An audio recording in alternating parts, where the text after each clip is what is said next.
नमस्कार आप सभी को। आज की कक्षा में हम जिस पद की व्याख्या कर रहे हैं उस पद के बोल हैं, तोको पीव मिलेंगे घूंघट के पट खोल रे। तो आइए शुरुआत करते हैं। तोको पीव मिलेंगे घूंघट के पट खोल रे, घट घट में वही साईं रमता, कटुक बचन मत बोल रे। धन जोबन को गर्भ न कीजे, झूठा पंचरंग चोल रे। सुन्न महल में दियना बार ले, आशा सो मत डोल रे। जोग जुगुत सो रंग महल में, पिए पाई अनमोल रे। कहे कबीर आनंद भयो है, बाजत अनहद ढोल रे। तो सबसे पहले हम इस पद में आए कठिन शब्द और उनके अर्थ को देख लेते हैं। तोको का अर्थ है तुम्हें, पीव अर्थात प्रिय, प्रियतम, उस ईश्वर के लिए कहा गया है। घूंघट का अर्थ है आवरण, जो मुख को ढकने के लिए वस्त्र या साड़ी का जो आवरण होता है उसे कहते हैं। पट अर्थात पर्दा, ओट या वस्त्र का जो ओट करके रखते हैं। घट घट अर्थात शरीर, घड़ा। साईं का अर्थ है ईश्वर। रमता रमे हुए हैं, समाये हुए हैं। कटुक का अर्थ है कड़वा, वचन बोली। जोबन अर्थात यौवन। गर्भ का अर्थ है अहंकार। पंचरंग पांच रंगों का। चोल अर्थात वस्त्र, जो इसका प्रतीकात्मक अर्थ है शरीर। सुन अर्थात खाली। दियना अर्थात दीपक। बारले मतलब जला लेना। आशा सो जो साधना की अवस्था है, आसन की अवस्था। जुगत का अर्थ है यत्न से, ठीक से। पिए का अर्थ है प्रिय। अनमोल अर्थात बहुमूल्य। आनंद खुशी या प्रसन्नता। भयो का अर्थ है हुआ। बाजत अर्थात बजना। अनहद जिसकी कोई हद ना हो, सीमातीत। ढोल नाद, वाद्य यंत्र। आइए अब इस पद की हम व्याख्या की ओर चलते हैं। सबसे पहले आप जब व्याख्या लिखेंगे तो उसमें हम प्रसंग की चर्चा करेंगे। तो प्रस्तुत पंक्तियाँ कबीरदास द्वारा रचित बीजक के शब्द से उद्धृत है, जिसमें उन्होंने हठ योग साधना का वर्णन किया है। व्याख्या। कबीरदास जी कहते हैं कि आध्यात्म के पथ पर अग्रसर होने के लिए मनुष्य को अज्ञानता के आवरण को हटाना पड़ेगा। मनुष्य जब तक सत्य आचरण धारण नहीं करेगा तब तक उस पथ पर अग्रसर नहीं हो सकता है। इस पथ पर आगे बढ़ने के लिए उसे सभी पर्दों को, घूंघट के जो पट है, जो अज्ञानता का आवरण है, उसको हटाना पड़ेगा। हमें सत्य को अगर जानना है, उस तक अगर पहुंचना है, तो वो वहाँ तक हम तभी पहुंच सकते हैं जब तक कि हमारे भीतर जो वो अज्ञानता का पर्दा है वो हट नहीं जाता है। कबीर इसी ओर इंगित कर रहे हैं। तो उनका कहना है कि जब ये सारे पट खुल जाएंगे तभी उसे परमात्मा मिलेंगे। परमात्मा के लिए कबीर यहाँ साईं शब्द का प्रयोग करते हुए कहते हैं कि ईश्वर प्रत्येक प्राणी के भीतर विद्यमान है। हमें सभी प्राणियों से मधुर वाणी में बोलना चाहिए।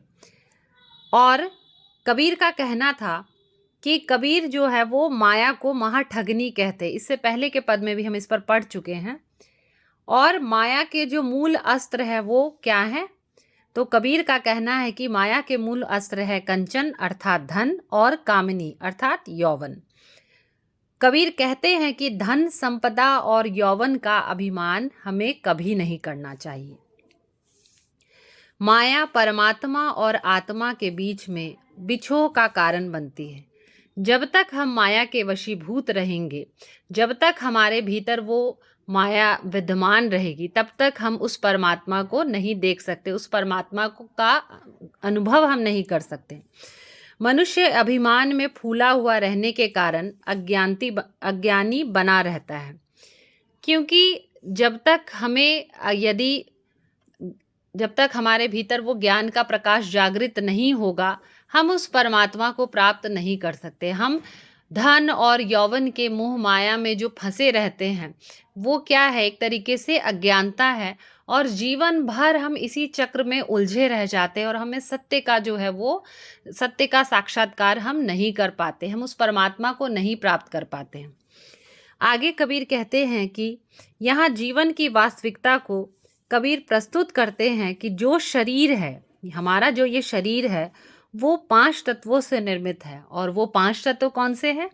पृथ्वी, जल, अग्नि, वायु और आकाश, जो कि एक ना एक दिन नष्ट हो जाएगा। इस संसार में जितने भी जीव हैं वो जन्म लेते हैं और वो एक चक्र चलता है और फिर वो मृत्यु भी उनकी निश्चित ही है। तो हम ऐसे तन पर क्यों अभिमान करें? एक दिन जो ये तन जो नष्ट हो जाएगा, तो ऐसे तन पर क्यों अभिमान करना? कबीर हठ योग को स्वीकार करते हुए कहते हैं कि शरीर के भीतर 7 चक्र हैं और इसे कैसे जागृत किया जाता है? तो योग साधना के द्वारा जब कुंडलिनी जागृत होती है तो वह कुंडलिनी सभी चक्रों को पार करते हुए अंत में शून्य मंडल में पहुंचती है और वहां अमृत तत्व को प्राप्त करती है। कबीर शरीर के भीतर ज्ञान रूपी दीपक जलाने की बात करते हैं। उस ज्ञान ज्योति को प्रज्वलित करके व्यक्ति उस परम पद को प्राप्त कर सकता है। वह जानते हैं कि यह मार्ग इतना आसान नहीं है, इसलिए वह कह रहे हैं कि अपनी आशा को डोलने मत दो। जिस परम पद के स्थान को तुम प्राप्त कर रहे हो, उस स्थान तक पहुंचकर तुम भटक मत जाओ। अपने अंतः जगत में ज्ञान का दीपक जलाकर उस परम पद को प्राप्त करो, वहां से विचलित ना हो। इस योग की युक्ति से प्रयत्न करके उस अनमोल परमात्मा को हमने प्राप्त किया है। और अंत में कबीर कहते हैं कि जब परमात्मा से साक्षात्कार हो जाता है, जब उसकी अनुभूति हो जाती है, तो वह स्थिति आनंद की स्थिति होती है। और वह आनंद कैसा होता है? वह आनंद ऐसा होता है कि पूरे शरीर के भीतर अनहद नाद बजने लगता है और अंतर कमल प्रकाशित हो जाता है, मन प्रफुल्लित हो जाता है।